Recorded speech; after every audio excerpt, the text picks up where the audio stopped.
সোমবার তৃণমূলে যোগ দিচ্ছেন নদিয়ার একমাত্র কংগ্রেস বিধায়ক অজয় দে। তার আগে রবিবার তাকে দল থেকে সাসপেন্ড করল কংগ্রেস।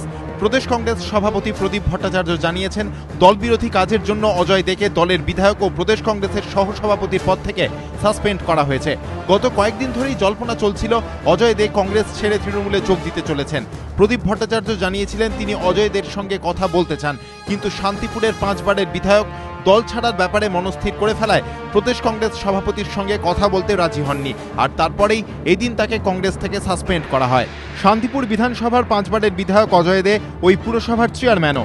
সোমবার শান্তিপুর পুরসভার 18 জন কংগ্রেস কাউন্সিলরও তৃণমূলে যোগ দিচ্ছেন, ফলে শান্তিপুর পুরসভাও চলে যাচ্ছে তৃণমূলের দখলে। শান্তিপুর পুরসভায় 24 জন কাউন্সিলর, এর মধ্যে কংগ্রেসের 22, সিপিএম এর 2। ইতিমধ্যেই 3 জন কংগ্রেস কাউন্সিলর তৃণমূলে যোগ দিয়েছেন, 18 জন যোগ দিচ্ছেন সোমবার। নদিয়া জেলায় 10টি পুরসভা, এর মধ্যে একমাত্র গয়েশপুর সিপিএম পরিচালিত।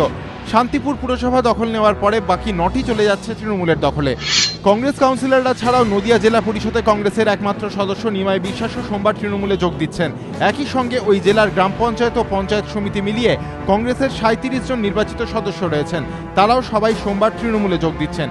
তার কংগ্রেস ত্যাগ নিয়ে অজয় দে বলেন, তৃণমূলে যোগদানকে ঘিরে তার অনুগামীদের মধ্যে ব্যাপক উৎসাহ দেখা দিয়েছে। সোমবার বিকেলে 40টি গাড়িতে করে অনুগামীদের নিয়ে তিনি তৃণমূল ভবনে যাবেন। সামনের সপ্তাহে বিধায়ক পদ থেকেও ইস্তফা দেবেন তিনি। তৃণমূল সূত্রে খবর, বিধায়ক পদ থেকে ইস্তফা দেওয়ার পর রাজ্য মন্ত্রিসভায় নেওয়া হতে পারে অজয় দেকে। সেক্ষেত্রে লোকসভা নির্বাচনের সময়ই শান্তিপুর বিধানসভা কেন্দ্রে উপনির্বাচনের সম্ভাবনা।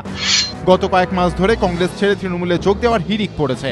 কংগ্রেস ছাড়ার সেই স্রোতে অজয়দের নাম লেখানো রাজনৈতিক দিক থেকে খুবই তাৎপর্যপূর্ণ ঘটনা। ডিসেম্বরে বর্ধমান, বাঁকুড়া, বীরভূম থেকে কংগ্রেসের আরও কয়েকজন বিধায়কের তৃণমূলে যোগ দেওয়ার সম্ভাবনা।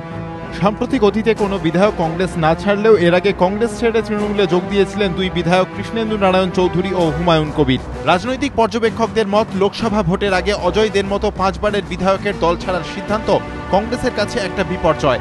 এই পরিস্থিতিতে অজয়দের তৃণমূলে যোগ দেওয়ার আগের দিন তাকে সাসপেন্ড করে কংগ্রেস কার্যত মুখ বাঁচানোর চেষ্টাই করল বলে মনে করছেন রাজনৈতিক পর্যবেক্ষকরা।